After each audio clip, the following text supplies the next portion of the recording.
Welcome back to Ahad Tunes, my friend. It's a beautiful morning for a story, isn't it? Meera, तुम्हारे हाथ का खाना लोगों को बहुत पसंद आ रहा है। रोज बरोज रेस्टोरेंट में लोग ज्यादा आ रहे हैं। अच्छा है ना जी, रेस्टोरेंट जल्दी से पॉपुलर हो जाए, फिर बैंक की इंस्टॉलमेंट भी टाइम पर पे कर लेंगे। शाम को उनके बेटे की कॉल आती है जो दूसरे शहर में पढ़ता था। हेलो पापा, मैं बाबलू बोल रहा हूँ। कॉलेज फीस की इंस्टॉलमेंट ड्यू है, 2 दिन में पे करनी थी, नहीं तो पूरा साल वेस्ट हो जाएगा। गोपाल परेशान हो जाता है और बेटे को कहता है कि अरेंज कर दूंगा। छोड़ें जी, पैसे भेज दें, बाबलू की फीस डिपॉजिट करने दो। बैंक मैनेजर से बात करो कि इस बार की इंस्टॉलमेंट नहीं दे सकेंगे। वह अच्छा इंसान है, वो मान जाएगा। अगले दिन रेस्टोरेंट के सामने एक कार आती है। शशिकांत अपनी पत्नी के साथ रेस्टोरेंट में खाना खाने आता है। गोपाल गेट के बाहर इस्तकबाल के लिए खड़ा होता है। मैनेजर साहब, मैं आपके पास ही आने वाला था। मुझे आपसे बहुत जरूरी बात करनी है। गोपाल, बातें छोड़ो, अभी भूख लगी है, कुछ टेस्टी ले आओ, खाना खाकर बात करते हैं। दोनों बैठकर खाना खाते हैं। गोपाल उन्हें अच्छे अच्छे खाने परोसता है। खाना खाकर मैनेजर कहता है, वाह, क्या खाना बनाते हो, मजा आ गया। मैनेजर साहब, ये तो मेरा कमाल है। अब बताओ, क्या जरूरी बात करनी थी? इस बार मैं किस्त नहीं दे पाऊंगा। बेटे की फीस अर्जेंट थी, इसलिए वहां पैसे दे दिए। गोपाल, कोई बात नहीं, मैं हूं ना, अगले महीने दे देना। गोपाल के रेस्टोरेंट की साख बढ़ रही थी और पास ही के एक बड़े रेस्टोरेंट के मालिक राजेश और सुंदर जलन करने लगे। इसके रेस्टोरेंट में सब क्यों जा रहे हैं? हमारा रेस्टोरेंट बड़ा भी है और अच्छा भी है। आखिर ऐसा क्यों हो रहा है? पता नहीं शाब या क्या माजरा है। सोना है वहां बहुत स्वादिष्ट खाना मिलता है। और सोना है, गोपाल का रेस्टोरेंट बैंक से लोन लेकर खुला है और अब तक इंस्टॉलमेंट्स नहीं भरी। अगर हम कंप्लेंट करें, कुछ हो सकता है। लाइक करें और सब्सक्राइब करें।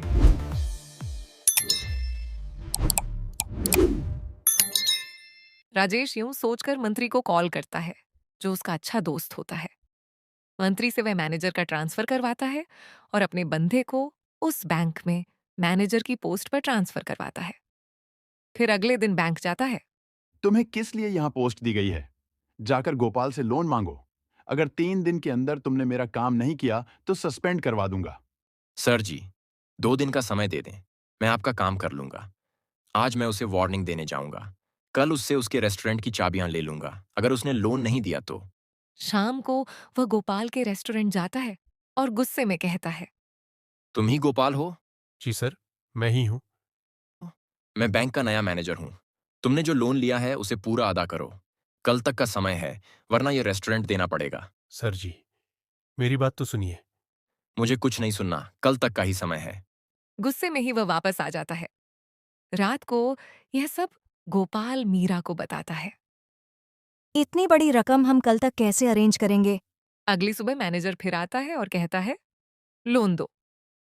गोपाल कुछ नहीं बोलता तो मैनेजर जबरदस्ती उससे उसके रेस्टोरेंट की चाबियां और कागज ले लेता है। गोपाल कुछ नहीं कहता और घर आ जाता है।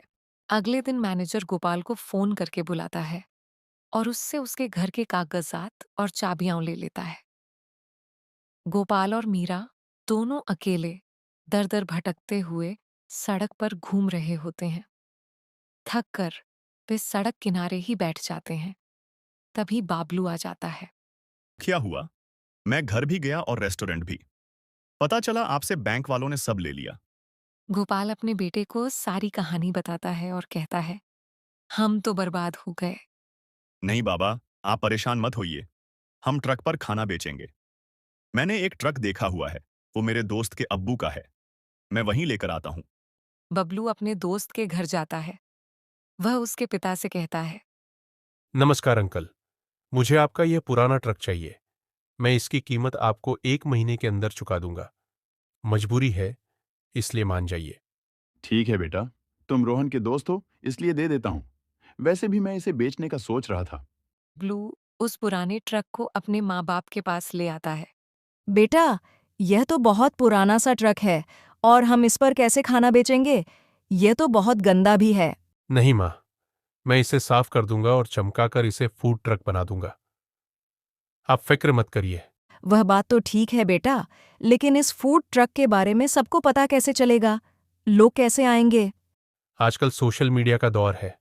मैं इसे सजाकर फेसबुक पर अपलोड करूंगा। देखना, सब लोग आ जाएंगे। बबलू साफ करके फूड ट्रक बना लेता है और उसकी तस्वीरें खींचकर फेसबुक पर अपलोड कर देता है। गांव के लोग यह देखते हैं और आपस में उसके इस नए तजुर्बे के बारे में बातें करने लगते हैं। बबलू और गोपाल मिलकर एक छोटा सा फूड ट्रक सेटअप करते हैं। ग्राहक आने लगते हैं। सब कुछ अच्छे से चलने लगता है। जगह थोड़ी पड़ती है तो वे सेटअप को और बड़ा कर लेते हैं। पहले की तरह कमाई होने लगती है। दूसरी तरफ जिन लोगों ने उनका रेस्टोरेंट बंद करवाया था, उन्हें जब यह पता चलता है तो वे चलते हुए कहते हैं, ये मैं क्या देख रहा हूं सोशल मीडिया पर? गोपाल ने फूड ट्रक बना लिया है और जगह जगह जाकर खाना बना रहा है। इसी वजह से हमारा रेस्टोरेंट नहीं चल रहा। इसे तो मैं बम से उड़ा दूंगा, फिर न बचेगा इसका फूड ट्रक और न ही। बिल्कुल सर जी, मैं तो दिन भर रेस्टोरेंट में ऐसे ही बैठा रहता हूँ। कोई आता ही नहीं है। आप ही इसका कुछ।